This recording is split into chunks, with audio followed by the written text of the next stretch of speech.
we are so back. Notebook clippers thing, which I'm gonna get my hair out of my face.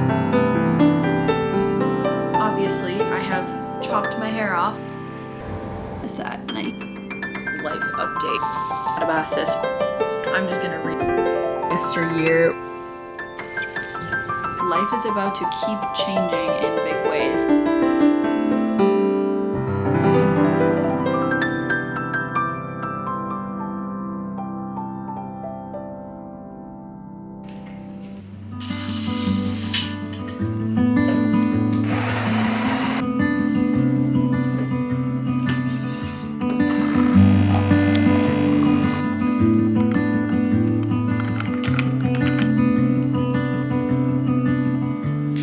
Skin likes your skin, your scent draws me in. Hope you'll leave some behind whenever you go. Your hand seeks my hand, know you'll leave me a mess, but I hope for the best. Don't know what you want. How can't you see what is right in front? Or is there something else? Oh, we are so back. Hello my dears, and welcome back to a brand new vlog. It has been a minute. Things have changed a lot, and I have to apologize to y'all for being so absent from here after I set my intentions super clearly to really show up on YouTube this year. And we're gonna get into that. We're gonna get into why. And I'm gonna give you, as always, all of the life updates to catch you up to where we are now. Obviously, I have chopped my hair off. We are in bob land now, and I think that the change in appearance is deeply reflective of just like kind of where my mindset has been. I feel like I am definitely deeply in a time of transition. We are in the portal. I always like to describe it this way, like that a time of transition is like a portal where like you enter, you know, you can see all of your surroundings when you enter into this portal, and then you know that there's an opening on the other side, but when you're inside of the portal, it's just dark. You know the self that you were, but you can't yet see the self that you are becoming, and because of that, things feel really like you just can't see what's right in front of you, if that makes sense. I definitely feel like I'm there, and I have been in some kind of transitional portal for the last like year at least, and things just kind of keep unrolling in a way that I really didn't expect. So I had left my 9-to-5 job behind, and then I had kind of gone into the year of 2026 feeling really strong in my convictions towards where I wanted to spend my time and kind of my goals, and realigning myself and really building my business, returning to my art practices, all of these things. And I do feel like I got a really good start with that in the beginning of 2026, but then once again, I do believe I set myself up to fail, because while I did leave behind my 9-to-5 job, I then took on more contracts and more time and more rehearsals as a dancer. My responsibilities in the dance world as a dancer, choreographer, director kind of just ballooned into something that was taking up a lot of my time. And that's not a bad thing, right? I had dreamed for years of being a paid professional dancer who was performing a ton, and I got it. And as soon as I got it, I realized that it was not what I truly wanted. Part of it, a small part of it, I will say, is like commuting from Salem into the city 4 days a week. I feel like I did not expect it to be difficult for me because I'm so used to like taking trains everywhere and commuting into work, but it really did wear me down over the last like 9 months that I've been doing it. But in addition, I think I just had a lot of realizations while I was preparing for all of these performances that I do love dance, I do love movement, I love choreographing and creating my own work, but being a company dancer, being in process for other choreographers and like performing a ton is actually, I don't think, what's right for me. I realized that like pretty quickly once I had attained it, but then of course I have contracts, like you can't just peace out from your obligations unless you're a shitty person. So I have been sticking it through essentially until I can like like conclude performances, break things off at appropriate times. I have been performing a ton throughout the spring, and honestly I've been feeling super burnt out because once again I find myself in a place where I'm trying something and it is not aligned with what I truly want to be doing, and so I get burnt out not from overwork but from spending so much of my time in places that are not where I want to be spending them, if that makes sense. So I got really overwhelmed. I stopped filming. I can't tell you guys the number of times that I have started filming YouTube videos and trashed the entire thing because I couldn't complete them. Like, I started a spring reset kind of vlog and then dropped it for a while, and by the time I would have picked it back up and posted it, it was almost not even spring anymore. Yeah, so I've just been having a very difficult time feeling like the things that I want to do are things that I don't have the time and energy for, and I'm finally coming out on the other side. Many of my performances have concluded. Literally just this past Saturday, I concluded my biggest contract with a dance company that I'm on, that I was going into the city 3 times a week for. I had my last show with them, and I feel very free and very at peace with my choices. I think I need to take some time to figure out like kind of what place dance is going to hold in my life now. I will always be a mover, I will always be a choreographer and maker, but I'm just not sure like what form that takes now in this new chapter of my life. But I do know that I am absolutely thrilled to have so much time back in my days and really be able to focus on the things that I'm excited to focus on. We are here now, we are going to catch up, we're gonna spend a few days together, and hopefully we'll be back on track from here. And there is so much more to update you guys on. Like, life is about to keep changing in big ways, so we'll definitely keep catching up as I think of things throughout this video. Like I said, I've been super busy with dance, so I need to dive into my book editing work and catch up on some things, and then I really need to clean the house. It's such a mess in here. Let's see what we get to today. I'm not going to put too much pressure on myself because I did just have a big dance performance and then run a 5K race yesterday, and today is like my first day just kind of like being here, getting back into things, so I'm not going to put too much pressure on myself. But those are kind of my hopefuls of the day, is that I get a really good block of work in and that I'm able to clean up around the house a little bit. Before I get into my work day, I wanted to talk to you all about Katabasis by R.F. Kuang, which I just finished reading this morning. It took me about a month to finish it because, as I mentioned, I've been super busy, so kind of taking the pressure off as well, because I know a lot of people who make like bookish content like I do are reading like 10, 20, 40 books a month, which is absolutely wild to me.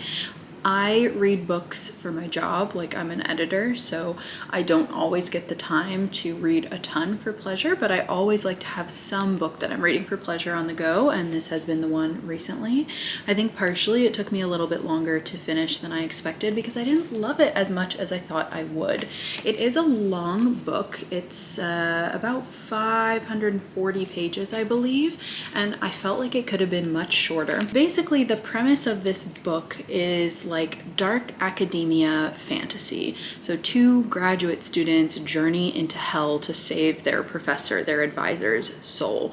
And that professor advisor is very like abusive and toxic and a terrible person whom they consider a genius and deeply desire the approval of. So the premise of it, I'm like, yes, dark academia in hell, let's do it. That sounds incredible. However, I just ended up not finding as much to appreciate about this as I thought that I would. I really liked the references to literature and mythology about journeys to hell. I really liked that it was like philosophical, that it kind of rambled in moments. I liked a lot of the reflections on academia. Like, as someone who's been through it myself, that's why I always like dark academia books. The relationship and character growth was cute, albeit a little bit predictable. But I just wanted this to be like so much deeper than it was. Like, I feel like it was a really good adventure, but I don't know that it went super far beyond that, and I think there was a lot of potential for it to do so. I also found that, like, while in places I enjoyed how maximalist and rambly the prose was,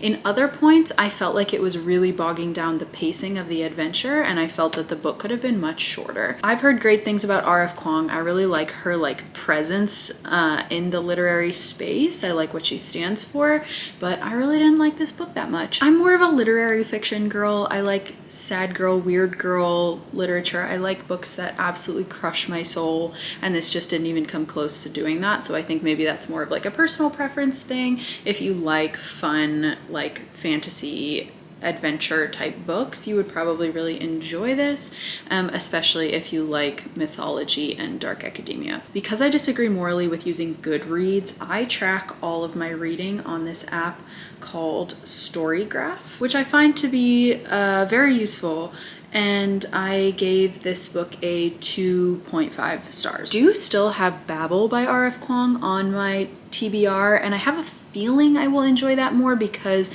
of the topic being so much surrounding like language and etymologies, which is something that I like to nerd out about. So hopefully I will like Babel more. Now I'm having a tough time deciding what to read next because there's so many things that I want to read right now. First of all, I have Yesteryear, which has been like all the hype on TikTok right now. I'm really enjoying like hearing the discourse and discussion around Yesteryear. So I was like, okay, I need to get this and read it just so that I can kind of like understand the conversation and see what I think about it. My little sister recommended this book to me, I'm Glad My Mom Died by Jeanette McCurdy, because we have mommy issues. So I want to read that too. I think it'll be fun to put in a little bit of nonfiction. And then I started reading Never Let Me Go by Kazuo Ishiguro. Bought it when we were in Portland. And so I started it on the plane, but then when I got home, I wanted to go back to the book that I was reading before, Katabasis. So I put it down. So this one I've actually already read a few chapters of, so that would be a logical next step. However, I also feel a couple of other books calling my name right now, which is We Love You Bunny by Mona Awad. I really just want to get back to my like weird girl books that I tend to really like. So this is one that I know I will probably like, as well as Our Wives Under the Sea is a book I've been wanting to read for some time. So that one as well. And then I also have Women Who Run with the Wolves. It's like nonfiction kind of self-development for women, and I know a lot of women have found this book to be quite life-changing, so I'm super interested to give that a read as well. Maybe a little nonfiction break from the fiction would be nice, but then I'm also feeling a little bit pressured to read this while it's still in conversation right now. So we'll see. Let me know what you guys think. I started talking too soon after I put on this lipstick and got all over my teeth. So sorry if I had lipstick on my teeth in most of those clips. I'm gonna go have some breakfast and then we'll dive into the workday.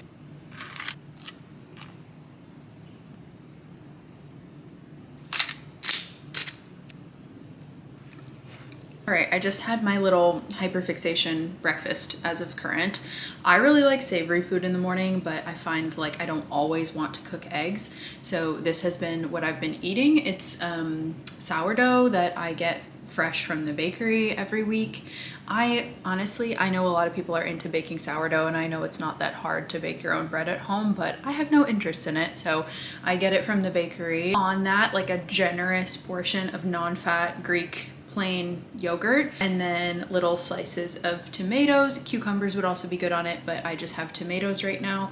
A little drizzle of olive oil and salt and pepper, and it is so delicious. It also reminds me of like Syrian breakfast. I'm Syrian American if you don't know this about me, so it's delicious, and it's also like kind of nostalgic because it has the same like flavor profile as what Syrians eat for breakfast. And now I'm just gonna get into my work day, and I feel like my work day is probably really interesting because I work for myself. I run a creative business. My business, when I say that, what I'm referring to is my book editing business as well as my content. They are two separate entities, but they interact a lot because I do content about books and book editing, and I get clients for my book editing from my content and all of this sort of thing. But I also make content just like about my life. It's not all about books and my business, if that makes sense. But yeah, when I talk about my business, those are kind of the things that I'm referring to. But all of my work days kind of look a little bit different because I'm responding to what is needed the most in that moment. Like if I have a lot of book editing deadlines coming up, or I'm like behind, most of my day will just be sitting at my computer editing. Whereas, if I've just finished up a project, or if I, feel like I'm on top of my book editing, I'll often be doing a lot more like content, answering messages like customer service stuff, or I'll be working on other aspects of my business like educational resources courses that I'm building, Substack posts, things like this. So it's all kind of like a hodgepodge of different things on different days, and I just need to respond to like what's needed in the moment. So today I'm actually going to start with a TikTok. I have one of my classic like day in the life as a writer and editor videos that I filmed last week that still needs to be like fully edited and posted. I already kind of roughly edited it. The word edited is so hard to say, and I do book editing and video editing, so edited is a word that is often in my vocabulary and I find it so difficult. I roughly edited this video already, so I need to go back in and kind of like finalize it, make it really nice and clean and pretty, and then I need to write the voiceover, record the voiceover, do all the caption and all of that sort of thing, and post it. Those day in the life videos, I know like they seem probably low effort, but I put a lot of work into them actually. They take me quite some time to get from beginning to end. And then like, for example, with like responding to what's going on, today I put my makeup on and I finished Katabasis. So I will probably make another TikTok video that's just like talk to camera reviewing Katabasis. Kind of just the same way that I talked about it here on YouTube, but in a, you know, its own little thing that I can post as a TikTok.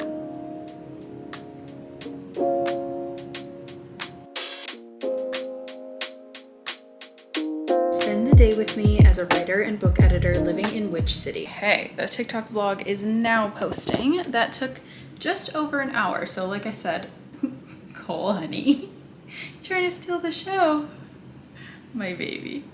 But like I said, yeah, it takes a lot longer, I think, than most people would expect. But I also really take pride in like what I post. I don't like to just throw out anything and everything, and the vlogs are definitely like a higher input, higher effort type of video to create. So I don't mind. I wouldn't be proud of them if I didn't put in the amount of work that I do to make them what they are. So this is my setup. Phone on the tripod. Always use the back camera and just like check to make sure that it's good. And then this little thing is what connects to this tiny microphone that I use to make the sound quality better for those like talk to camera videos.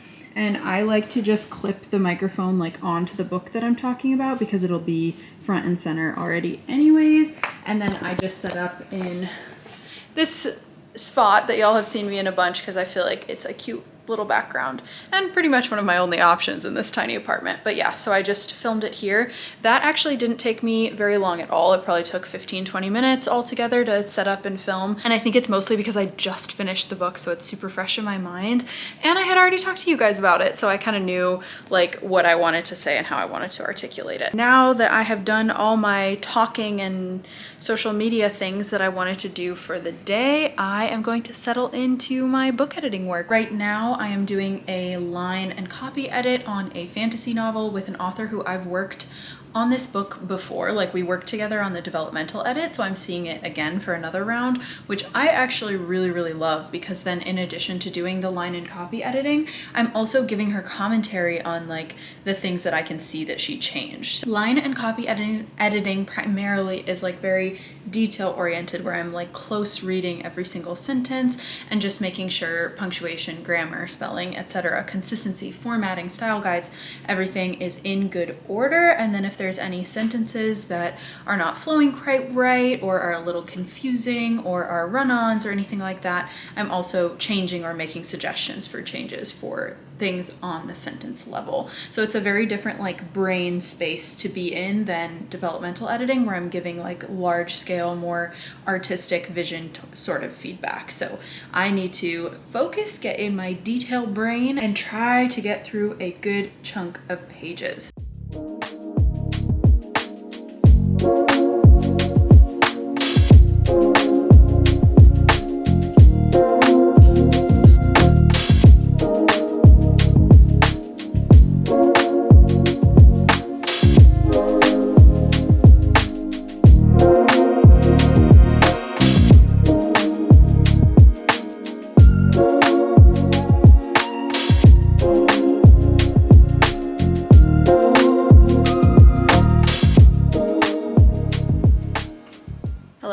It is now the next day. I've had such a nice day, and I realized that I should have been vlogging, but you know, we're out of practice. We're just getting back into it.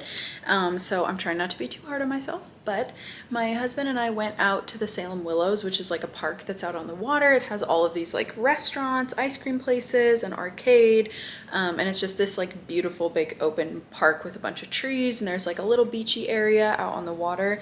It is so beautiful. Got like a lobster roll, we got some ice cream. I actually took a blue bike, the bikes that you can like take out and rent that are around the Boston area. I don't know if they're in other places in the US, but I took out a bike, which was so lovely. It's super hot out today, but it was still like really, really fun. And now I am back home and I have started another book. I decided what to read. You guys will still have to weigh in on what I read next, but I did decide to keep going with Never Let Me Go. As I mentioned, I picked this up at Powell's when I was in Portland, Oregon, and had started reading it on the plane. And it's a pretty short read, so I figured why not just pick this up again and finish it up. I'm on page 73. I can't say I'm like super into it yet, but I'm definitely intrigued.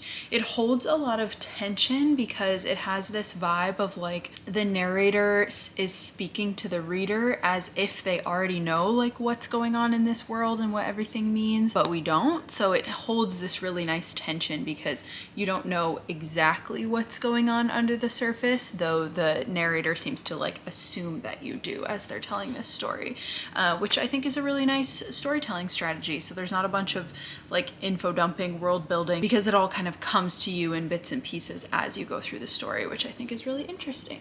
I know a lot of people really love this book and think it's really beautiful, so I'm kind of excited to see where it goes. But as I'm sure you could tell, I did not get around to cleaning the whole house yesterday, but I tried to like take the pressure off by just like doing one task, which was to clean up all the clothes. I had laundry sitting around for like a week that I had not gone through and put away, and then I had like also a pile of clothes piling up on the side on a chair as usual. So I tackled that yesterday and was very proud of myself. And now today is Tuesday, which is my like Saturday, which is why my husband and I decided to go out to the Willows today, and we're just kind of taking it easy, taking a chill day. Yeah, so I'm just gonna sit here and read for a little while. I have a grocery delivery coming at some point, and hopefully I will find the motivation within me to make some dinner later tonight. Isn't this shirt so cute? It's like a little comfy halter top that I got from Old Navy of all places, and it was like less than $10, and I love it. I have a feeling I'm going to be wearing this all summer. But that made me think of some footage that I did save from one of the vlogs I started and never finished.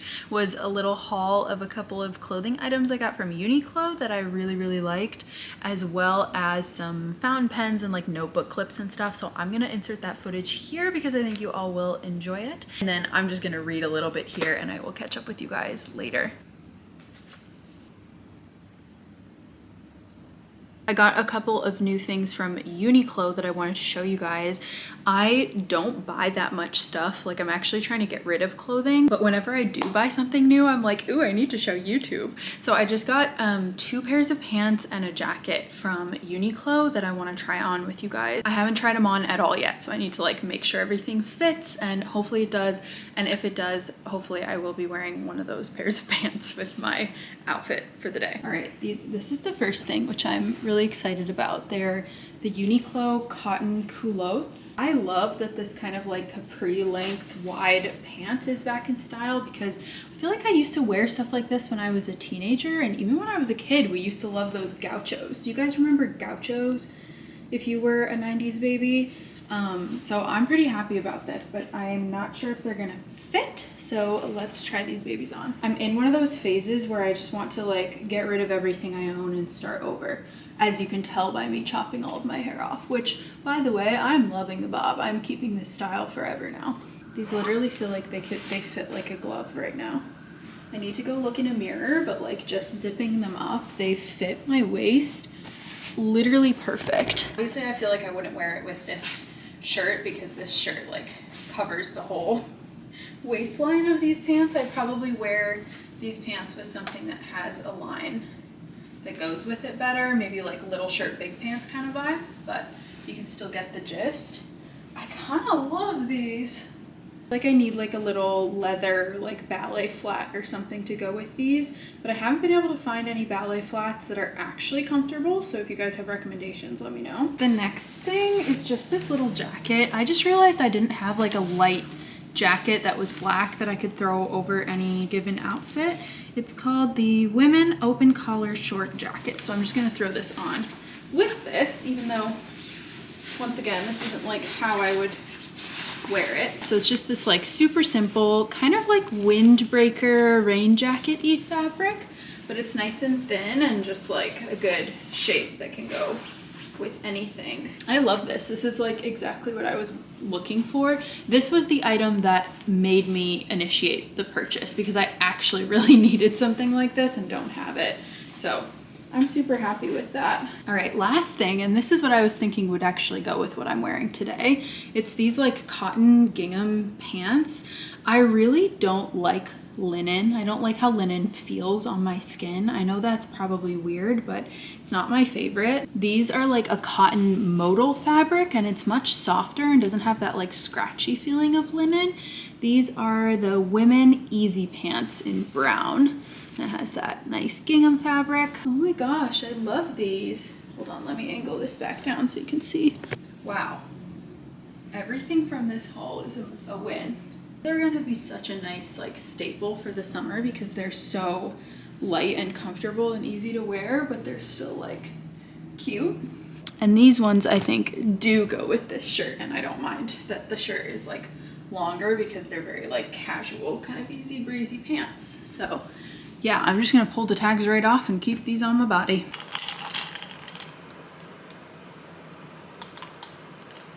One thing about short hair is that I don't know what to do with it when I sleep.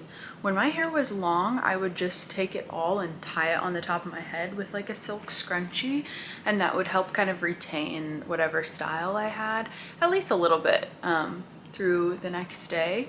And now obviously, like if I tie my hair up, half of it wouldn't go up anyways. If you have short hair, let me know what you do with it while you sleep. I ordered some stuff from Jet Pens. The main things I ordered are these notebook clips, and I want to kind of figure out like which one I like the most. We have this one that's like a dark kind of olivey green. It's plasticky in feel and like medium size. I got this one. It's the same brand. It's just a silver one and it's metallic in feel.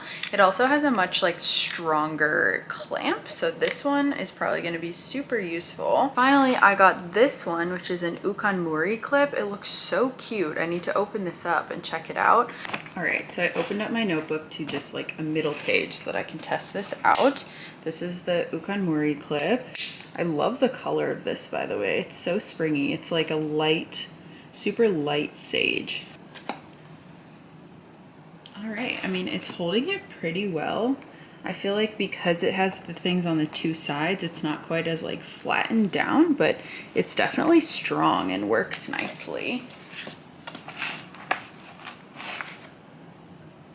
I feel like I could also probably use it like on the side like this. I don't think this one can fit across the top of a full notebook. Like, I don't think it'll go over the, it's like it doesn't fit over like this part of the binding, if you know what I mean. So I think this one you would really just be using it on one side. And for one side, it clamps it down really nicely, but then I'm like, okay, so what do I do with the other side of the notebook? So that's something. So I guess I'll try the other one of the similar shape on this side. Yeah, that's so funny. These work super well, but they don't do what I needed it to do, which is to hold the book open. So I don't know. I'm not sure what I'm getting wrong here. Do I need like a much larger size that can go over the binding of a notebook, or am I just doing this wrong? Okay, this metal one can actually go over the entire binding of the notebook, and it holds it open and down. I feel like I wish it was slightly larger, but it does work. So The only one that honestly didn't really work is this one, this plastic one. It's a bit too flimsy, but it does work on like one side of a page if that's what you're looking for.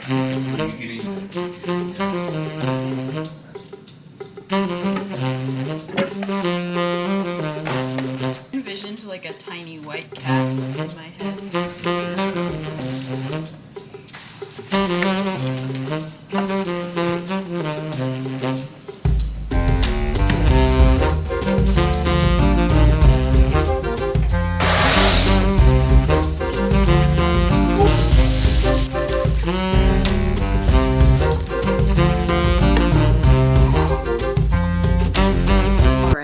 We need to get into this life update. If you've been around for a while, you know that my husband and I have been like talking about and interested in moving out of the Boston area. We both really like Salem, where we live now, but we always kind of knew, like even when we moved here, that this would be temporary and that it was kind of a compromise because I still had things that I needed to do in Boston. But we were definitely like getting serious about thinking about our next step and where we want to be and if this is the right place for us, and you know, building the kind of lifestyle that we want and all of these things, getting really serious about it. My husband has been serious about it for a while, but I have had various obligations that have kind of kept me grounded in the Boston area. We've been thinking about it seriously, and now more than ever thinking about it seriously. And so as of July, which is coming up pretty quickly, I will be free of all of my place-based contract. I will be letting my organization go to the next round of leadership, and that means basically I'm finally, for the first time since I moved to Boston, I will be free to go wherever I want to go. So earlier this spring, we took a week and went to 2 cities in the US that we were considering if we wanted to live in. And those were Denver, Colorado, and Portland, Oregon. So you can see, you know, kind of the vibe we're going for is like, we still want some sort of like vibrancy around us, but we want easy access to nature and just like a lifestyle that fits us a little better, and we want to reduce cost of living.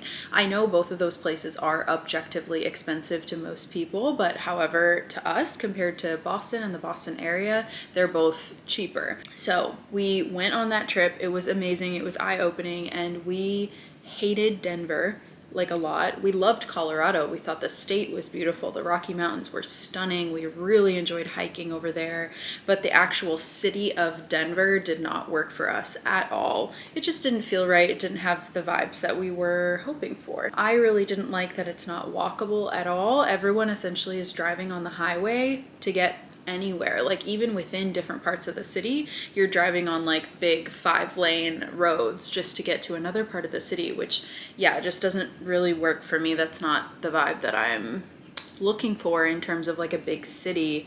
Whereas Portland, we absolutely loved. It was extremely walkable. It had incredible vibes. We loved the nature. We loved how close to in proximity we were to incredible nature like waterfalls and forests and all of this sort of thing.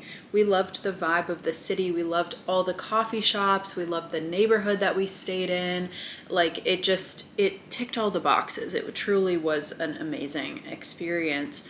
And then so we came back and really reflected on that, and we're like, okay, so if we're going to make this move, it's going to be this like giant move all of a sudden across the country. And although we know that we could absolutely make that happen if we wanted to, it felt like all of a sudden it was going to be this like massive thing, and we really wanted to reconsider if there was anything else that we hadn't thought about, anything closer to home that we could try. And this is also coming at a time when we're both like burnt out, like so tired, and just need like a rest and a break and a deep breath out because we've been hustling so much the last several years. We were just kind of looking at each other like, yeah, objectively we know we would be happy in Portland, Oregon, but at the same time, do we have the energy and the money right now to make this giant move across the country? Like I said, like although we know we could make it happen, we definitely wanted to search for other possibilities. So we started to look closer to home,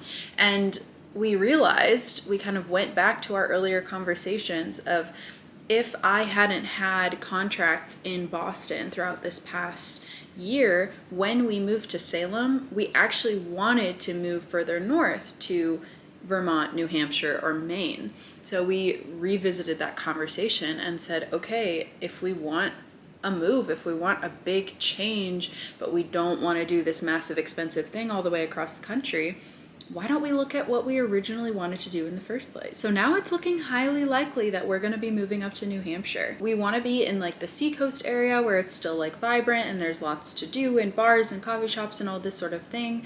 But at the same time, the rent will be cheaper and there's also no income tax. And of course, the pace of life, even if we are in a vibrant area, it will be a little bit slower, a little bit more chill. And I think that that's really what we need right now. Nothing is set in stone 100%, but it does look like we're going to be moving north and be closer to the White Mountains and like all of this New England charm that I feel like we both love but haven't really fully had access to while we're like so tied down into the city. I feel like we're really going to be able to experience it full on, like lake culture over the summer. Oh my God, I can't wait. Like it's going to be incredible. You know, autumn, peak New England autumn vibes up in New Hampshire. So I'm really excited, but of course I will keep you guys updated. Like I said, it's not 100% set in stone, but that looks like what we're going to be doing. And if it is, it's happening fast because it's June and we would be moving in August. So this is going to be a whirlwind. We don't have anywhere to live. We decided not to re-sign our lease here. So we're in that like limbo where we got to go somewhere. And we're gonna figure it out. So that's my big life updates. I'm done with all my dance contracts and we're probably moving to New Hampshire. So thank you for being here on the journey and yet another new chapter probably starting up this summer. Oh my God, you guys, I just took a break after I talked to you. I did a bunch of work, did a bunch of editing, had a meeting with an author that I'll potentially work with, and then I took a quick break to eat some lunch and I sat down to watch an episode of Top Chef, which is what I am currently watching at the moment, and I have sunken into the couch. I feel so tired right now. Can't lose a whole half day of work just because I feel a little tired. So I think I just need to reset my brain and reset my energy. So let's go out for a little walk. I do have an excuse to go out. I need to pick up my prescription from the pharmacy, which is like right downtown Salem. So it'll be a lovely little walk anyways, and I will take you guys along with me on my phone. Of course, I'm not going to bring my camera because that's embarrassing, but yes, I will bring you guys along with me on my walk through Salem.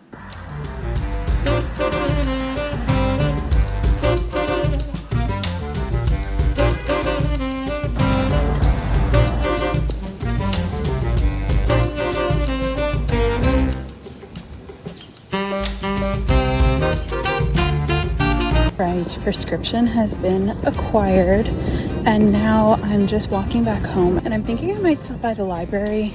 It's right on my way home, like on the corner, and I have a long TBR list right now, so I kind of want to just go in there and browse around and see if anything pops out to me or see if anything from my TBR happens to be around. I don't often get like super popular new releases from the library because I'll end up being like 25th on the list, and by that time I will have wanted to already read them, but for older stuff, the library is amazing.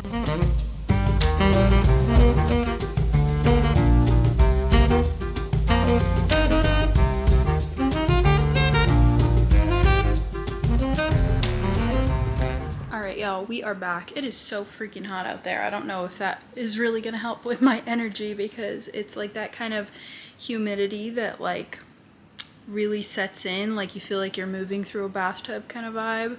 But anyways, I'm glad I went out, got some steps in. Got Lost Lambs by Madeline Cash from the library. I saw a book talk creator who I really like talking about this book and they enjoyed it, so I think it's worth giving a try. I'm determined to finish Never Let Me Go like today or by the latest tomorrow. I'm on page 185, so I have about 100 pages left. I'm enjoying this, but I feel like I need to like get to the end for the payoff. So finally just did all of my dishes. It was getting a little bit crazy in here. As you can see, I'm kind of tackling the cleaning like day by day as I can because doing it all at once can feel a little bit much. But anyway, sorry if you can hear the dishwasher in the background. I've been trying to find like cute little ways to do my hair. So I did these little like twisty situations and just clipped it back at the top. I feel like it's nice to kind of get my hair out of my face but still have it like mostly down. This is how it dries naturally with just like a little bit of a wave. I don't mind it. I think I like it styled better, but I feel like it's nice to also be able to wear it natural so that I'm not putting heat on my hair all the time. All right, I need to update you guys. This turned into quite the reading vlog because I've just been on a kick with reading lately. Makes sense. This was one of the things I was kind of excited for, to have a little bit more free time, was to be able to read more, because as a book editor, reading books is pretty important. So I finished Never Let Me Go by Kazuo Ishiguro. This is a super quick read. It's definitely one that I think you can read, and probably it's the best experience to read over like a few days or a week, like not to extend it out too long. It's less than 300 pages, and I feel like it's truly like a singular experience. It's very self-contained, and I feel like it just like ramps up throughout the entire thing all the way to the finish. It started off a little bit slow at first, but I absolutely think that the payoff was 100% worth it at the end of the day. This is a dystopian novel, so it's in a world that is not dissimilar to our own, but in slightly different circumstances.